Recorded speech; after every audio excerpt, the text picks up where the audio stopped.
பேர் சாண்ட்ரோ. நாங்கள் கேஜிஎஃப்ல இருக்கிறோம். எனக்கு மேரேஜ் ஆகி 3 பெண் பிள்ளைங்க இருக்கிறாங்க. நாங்கள் ஆர்சி சபை சேர்ந்தவங்க. நாங்கள் சர்ச்சுக்கெல்லாம் போக மாட்டோம், ப்ரேயர் எல்லாம் பண்ண மாட்டோம். எனக்கு வெறியும் ஏசப்பா பற்றி எனக்கு எதுவுமே முழுசாக தெரியாது. அவர் இந்த உலகத்துக்கு எதற்காக வந்திருக்கிறாருன்னு கூட எனக்கு தெரியாது. எனக்கு தெரிஞ்சது எல்லாமே அவர் மாதாவுடைய பிள்ளை, அவ்வளோதான். இது மட்டும் தான் எனக்கு தெரியும். இப்படி தான் எங்களோட லைஃப் இருந்தது.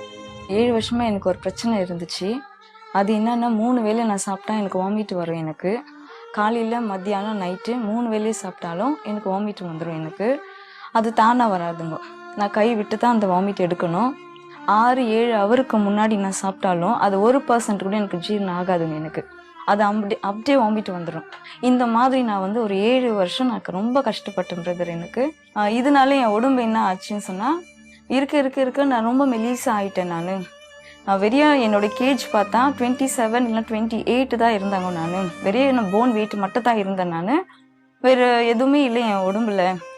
பார்க்குறவங்கள என்னை எல்லாமே கேலி பண்ண ஆரம்பிச்சிட்டாங்க. என்ன ஒரு கட்டத்துக்கு மேலே இந்த மாதிரி நான் இருந்ததுனால என்னோடய வீட்டு வேலைங்களே என்னால் செய்ய முடியாது. என்னால் நைட்டில் என்னால் தூங்கவே முடியாது. இதனால அப்படியே நான் தூங்கினாலும் ஏதோ ஒரு ஆவி வந்து என்னை டிஸ்டர்ப் பண்ணிகிட்டே இருக்குங்க. என்ன நான் நடந்தாலும் நான் எங்கே போனாலும் அது என் கூட ஃபாலோ பண்ணினே இருக்கிற மாதிரி இருக்கும், என் கூட பேசுகிற மாதிரி இருக்கும்.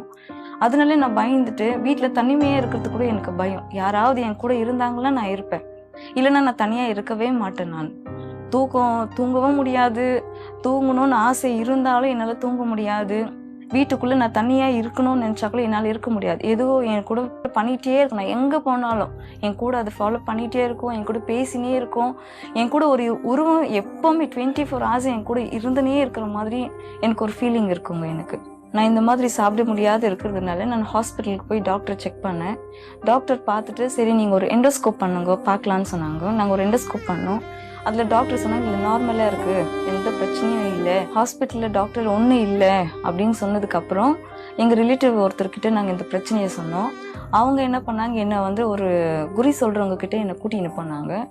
அவர் என்ன பண்ணார், என்னோட கண்ணை இந்த மாதிரி பிடிச்சி பார்த்துட்டு உனக்குள்ளே வந்து ஒரு கெட்ட சக்தி வந்து உன் பின்தொடருது உன்னை, அது நீ வந்து ஏற்றுக்கினீன்னா என்னை போல் நீ வந்து குறி சொல்லுவ அப்படின்னு சொல்லி எனக்கு ஆசையை காட்டுனதுனால அது என் மேலே ஏற்றிடுங்க. அப்புறம் அவர் கொஞ்சம் பூஜை சாமானெல்லாம் வாங்கின்னு வர சொன்னார். நான் வாங்கிட்டு வந்து கொடுத்தாங்க அவருக்கு. அதுக்கப்புறம் அவர் பூஜை எல்லாம் பண்ணிவிட்டு எனக்கு ஒரு கலசத்தை ஒன்று கொடுத்தாருங்க. வீட்டில் அதை வச்சுட்டு அதை வந்து டெய்லியே ஒரு 8 நாளைக்கு காலையில் 4 மணிக்கு நான் ஏந்திருக்கணும், பச்சை தண்ணியில் நான் குளிக்கணும். அதுக்கப்புறம் ஒரு மந்திரத்தை ஒன்று சொல்லி கொடுத்தாருங்க. அந்த மந்திரத்தை வந்து நான் சொல்லிவிட்டு அதுக்கப்புறம் உன்னுடைய வேலை என்னவோ நீ செய் அப்படின்னு சொன்னார். அதுக்கப்புறம் நான் தினமும் 8 நாள் நான் தனியாக தான் படுக்கணும், யார் கூட நான் படுக்கக்கூடாது. இப்படி நான் ஒரு 8 நாள் அவர் சொன்ன எல்லாமே நான் செஞ்சேன். அதுக்கப்புறம் 8 நாள் கழிச்சு என்னை வர சொன்னார் அந்த கலசத்தை எடுத்துட்டு. அதுக்கப்புறம் நான் அதை எடுத்துட்டு நான் போய் எனக்கு ஒரு பூஜை எல்லாம் பண்ணிட்டு அந்த சக்தியை வந்து என் மேலே வந்து அவர் அனுப்பிட்ட பிறகு சொன்னார், அந்த கலசத்துல இருக்கிற தண்ணி வந்து ரொம்ப கெட்ட தண்ணி. அதை ஸ்மெல் பண்ணவே முடியாதுங்க. அந்த தண்ணி அவ்வளோ ஒரு கெட்ட நாற்று அடிக்கும் அந்த தண்ணி. அதை என்னை குடிக்க வச்சாருங்க. அந்த தண்ணியை நான் குடிச்சிட்டதுக்கு அப்புறம் எனக்குள்ளே வந்து ஒரு பெரிய பலன் வந்த மாதிரி இருந்துச்சுங்க. எனக்கு அந்த சக்தி எனக்குள்ளே வந்தோன்னு ஒரு 10 பேரை அடிக்கலாம் போல அந்த மாதிரி இருந்துச்சுங்க என் உடம்பு.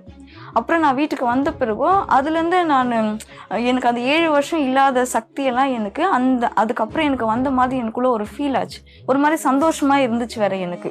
அந்த 7 வருஷம் எனக்கு அந்த வாமிட்டிங், நான் சாப்பிடல, அதெல்லாம் எனக்கு சுத்தமாக அந்த கான்செப்டே எனக்கு இல்லை. வெறியும் இது என் உடம்புல நான் ஏற்றிக்கினேன், இதுக்கப்புறம் நான் இந்த மாதிரி இருப்பேன், அந்த கான்செப்டில் நான் வந்துட்டேன். அந்த ஆவி எனக்குள்ளே வந்ததுக்கப்புறம் என் பிரச்சனை குறையும்னு பார்த்தா குறையில, அது இன்னும் அதிகமாக தான் ஆரம்பிச்சிச்சு. தண்ணி குடித்தா கூட எனக்கு ரத்தம் குடிக்கிற மாதிரி இருக்கும் எனக்கு. அதனாலேயே நான் சில சமயம் டீ காஃபியை கூட நான் அவாய்ட் பண்ணியிருக்கிறேன், தண்ணியை கூட நான் அவாய்ட் பண்ணியிருக்கிறேன். ஏன்னா தண்ணி குடித்தா கூட எனக்கு அது மாதிரி இருக்குதுன்னு ஃபீல் ஆகுறதுனால அதை நான் அவாய்ட் பண்ணியிருக்கிறேன். இப்படிப்பட்ட ஒரு சூழ்நிலையில் 2021 ஜூன் மாதத்தில் என் கணவர் வந்து என்கிட்ட சொன்னார், நாளைக்கு அற்புத பெருவிழா நடக்குது, நீ தாகத்தோடு வந்து ஒரு விசுவாசத்தோடு நீ பாரு, கண்டிப்பாக ஏசப்பா உனக்கு ஒரு அற்புதத்தை செய்வார் அப்படின்னு சொன்னார். நானும் எனக்கு ஒரு அற்புதம் வேணும் அப்படின்னு சொல்லிட்டு சண்டேலேருந்து நான் ஒரு ரொம்ப தாகத்தோடு இருந்தேன். அதுக்கப்புறம் அற்புத பெருவிழாவில் நாங்கள் பார்க்க ஆரம்பித்தோம். அப்புறம் மோகன் ஐயா டிவியில் ஜெபிக்கும் பொழுது அப்போ மோகன் ஐயா முதல்ல சொன்னார், முதல்ல நீங்கள் வந்து உங்களோட பாவத்தை நீங்கள் அறிக்கையிடுங்க, ஏசப்பா கண் முன்னாடியில் நிறுத்தி உங்கள் பாவத்தை நீங்கள் அறிக்கையிடுங்க அப்படின்னு சொன்னார். அதுக்கப்புறம் நானும் ஏசப்பாக்கு என்னோட பாவத்தை நான் அறிக்கிட்டேன். ஏசப்பா, உமக்கு பிரியம் இல்லாத இடத்துக்கு நான் போனது தப்பு ஏசப்பா. அப்போ நான் கண்ணீரோடு நான் ஏசப்பா கிட்ட ஜெபம் பண்ணினே இருக்கும்பொழுது எனக்குள்ள ஒரு பனியை போல எனக்குள்ள ஏதோ ஒன்று வந்து இறங்குனது போல நான் உணர்ந்தேன். நான் அதுக்கப்புறம் என்ன நடந்துச்சுன்னு எனக்கு தெரியல. நான் கொஞ்ச நேரம் உட்காந்துட்டேன். அப்புறம் மறுநாள் ப்ரேயர் எல்லாம் முடிஞ்சு மறுநாள் என் வீட்டுக்காரர் என்னை ரொம்ப ஃபோர்ஸ் பண்ணார். ஏசப்பா உனக்கு என் நேற்றே அற்புதம். நானும் கொஞ்சம் சாப்பிட்டேன். 7 வருஷம் நான் சாப்பிடாத மாங்காய் படுத்தேன். அன்றைக்கி நான் சாப்பிட்டேன். சாப்பிட்டதுக்கு அப்புறம் நான் கொஞ்ச நேரம் சோஃபாவில் போய் படுத்துட்டாங்க. படுத்து கொஞ்ச நேரம் நான் டீப் ஸ்லீப்க்கு நான் போயிட்ட பிறகு என் வயிற்றுக்குள்ளே வந்து ஏதோ உருளுது போன எனக்கு இருந்துச்சு. எனக்கு என்ன தெரியல அப்படின்னு சொல்லி நான் எழுந்துட்டேன்.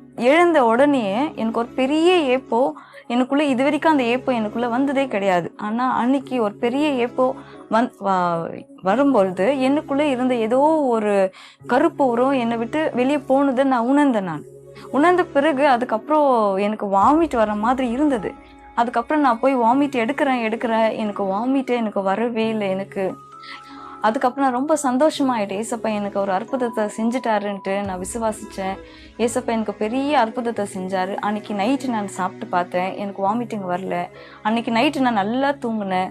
எனக்கு எந்த ஒரு டிஸ்டர்பன்ஸோ எனக்கு இல்லை. நான் நைட்டு தூங்கி காலையில் தான் நான் எழுந்தேன். எனக்குள்ளே எந்த ஒரு சாத்தானுடைய போராட்டங்களோ கிரியும் எனக்கு எதுவுமே இல்லை. அடுத்து நான் காலையில் சாப்பிட்டு பார்த்தேன், மதியானம் சாப்பிட்டு பார்த்தேன், நைட்டு சாப்பிட்டு பார்த்தேன்.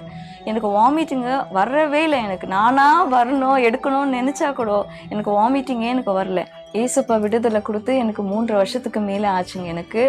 இப்போ எனக்கு எந்த வாமிட்டிங் எனக்கு வர்றதில்லை. நான் 3 வேளை நல்லா சாப்பிட்றேன். நான் நல்லா ஹெல்த்தியாக இருக்கிறேன். நான் என்னோடய வீட்டு வேலைகள் எல்லாமே நானே தான் செய்கிறேன். நான் இப்போ எந்த ஒரு சாத்தனுடைய கிரியைகளோ என் பின்தொடருதோ என்னோட பேசுகிறதோ அந்த மாதிரி எனக்கு எதுவுமே கிடையாது. அடிக்கடி மோகன் ஐயா சொல்லுவாங்க, ஏசப்பாக்கு பிரியமில்லாத ஃபோட்டோங்கள்லாம் வீட்டில் இருந்துச்சுன்னா எல்லாத்தையும் எடுத்துருங்க அப்படின்ட்டுன்னு. அதுக்கப்புறம் எங்கள் வீட்டில் நிறைய ஃபோட்டோஸுங்க இருந்துச்சு. ஏசப்பாக்கு பிரியம் இல்லாதது ஜாதகம்லாம் இருந்துச்சு, பசங்களோடைய ஜாதகம். அது எல்லாமே எடுத்து க்ளீன் பண்ணிவிட்டு எல்லாத்தையும் எடுத்து நாங்கள் போட்டுட்டோம். நாங்கள் இப்போ வீடு சுற்றி வெறிய வசனத்தை தான் நாங்கள் வச்சுருக்குறோம். இப்போ என் ஒய்ஃபு நல்லா இருக்காங்க, நல்லா சாப்பிட்றாங்க, நல்ல வேலை எல்லாமே செய்கிறாங்க. இப்போ எங்கள் மம்மி ரொம்ப நல்லா இருக்கிறாங்க. அவங்க வேலையை அவங்களாலே செய்ய முடியுது. எங்களையும் ரெடி பண்ணி அனுப்புகிறாங்க. 7 வருஷமாக இருந்த பிசாசி போராட்டத்திலிருந்து ஏசப்பா எனக்கு விடுதலை கொடுத்ததுக்காக கொடான கோடி நன்றி. மேத்ஸ் கற்றுக்கும் போது